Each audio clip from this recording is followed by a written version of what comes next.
Hi Pisces, this is Pisces Hub. Welcome to my channel. So for today's video, gagawa tayo ng daily reading for Pisces sa araw na ito. Okay, so alamin natin kung ano mga posibleng mangyari, mga gabay mensahe ng ating tarot card for Pisces na nanonood ngayon. Okay, so reminder lang na ito ay general reading Pisces. So, pwede pong mag-resonate sa'yo, pwede pong hindi. And this is a timeless reading. So, kahit anong araw, buwan, taon mo ito napanood. Basta tugma sa'yo, take mo lang, okay? Pag hindi, huwag pong ipilit.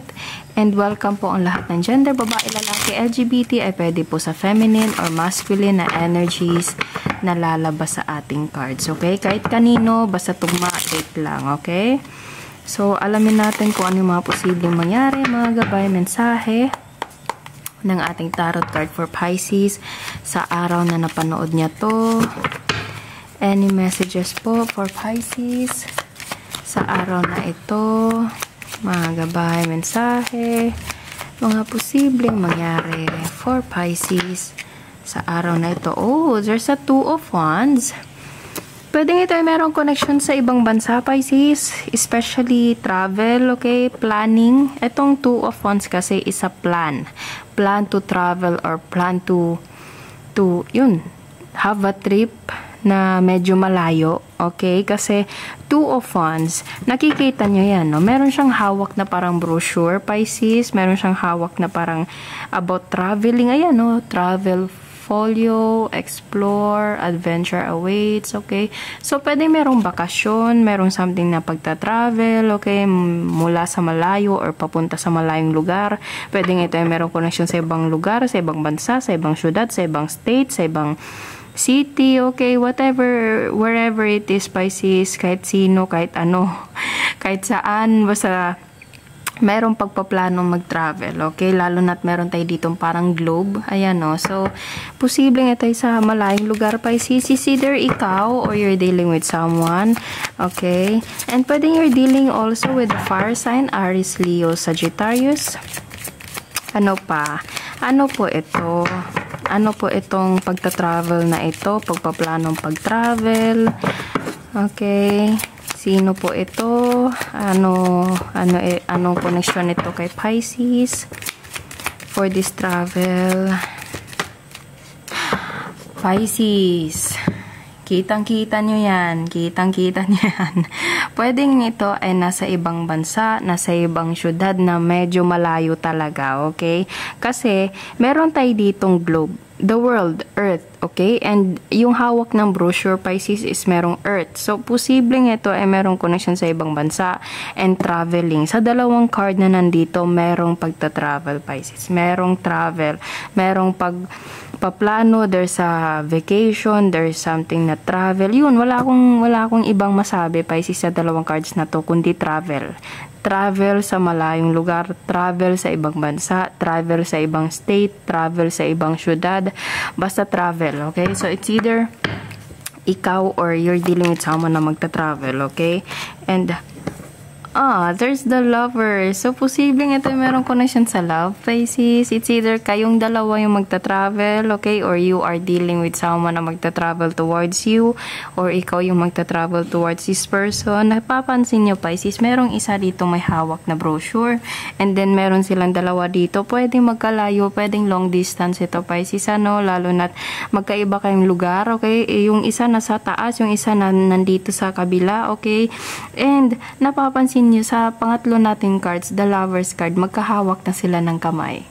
Okay? Magkahawak na ng kamay, Pisces. So, posibleng merong pagta-travel to meet someone else, to meet someone you love, Pisces, especially the lovers right here, okay? Pwede makikita kayo ng taong mahal mo, okay?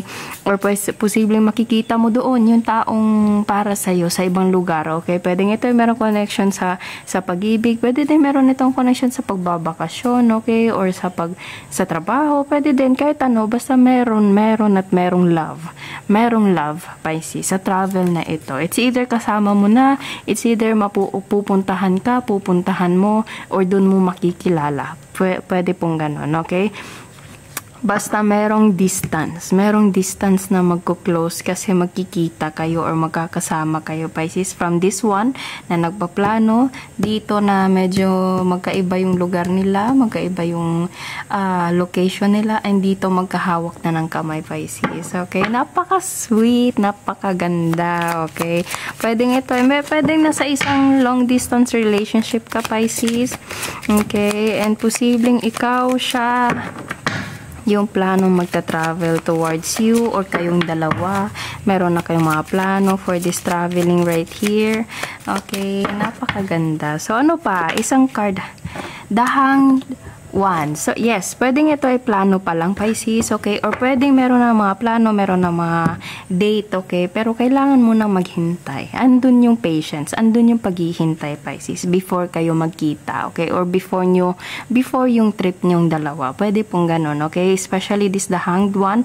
The Hanged One is, obviously, is a non-moving, okay? Stagnant, stuck, okay? Non-action. So, yun, parang paghihintay. Okay, paghihintay. Pero yung paghihintay na yun, it's worth it.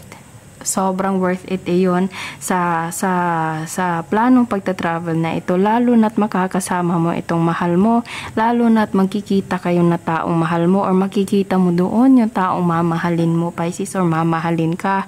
Okay, or magkasama kayo ng taong minamahal mo. Okay, basta merong travel, merong malayong lugar, long distance, paghihintay, and pagmamahal, Pisces. Okay, napaka-specific ng reading natin ngayon. Okay, so kuha tayo ng mga initials, random words, kung sino or ano po yung connection sa ating reading. There's a 9. Pwedeng ito ay merong connection sa 9. Pwedeng birthday mo, Pisces, is 9 or nasa September. Tama ba? June, July, August, September. Pwede po. Or pwede meron itong connection sa 9, yung date. Tattoo. Meron tattoo or ikaw yung may tattoo. Ano pa?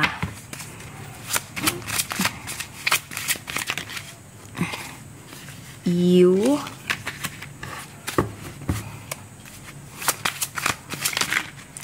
Okay. T. S. Trabaho. Yes, pwede din meron ito connection sa trabaho. And Q. Okay, so meron tayo dito ang dalawang random words, Pisces, trabaho or tattoo. There's a number 9, and then yung mga initials is U, S, T, and Q. Okay, pwedeng nandito, pwedeng wala. Oh, it's okay lang po, take nyo lang, okay? So, yun po ang ating reading for Pisces sa araw na ito. Naway nagustuhan nyo po. Huwag nyo po sanang kalimutan na mag-like at mag-subscribe po sa ating channel. And click the bell button para ma-notify po kayo sa next videos na i-upload natin, okay? So, thank you, Pisces, and God bless!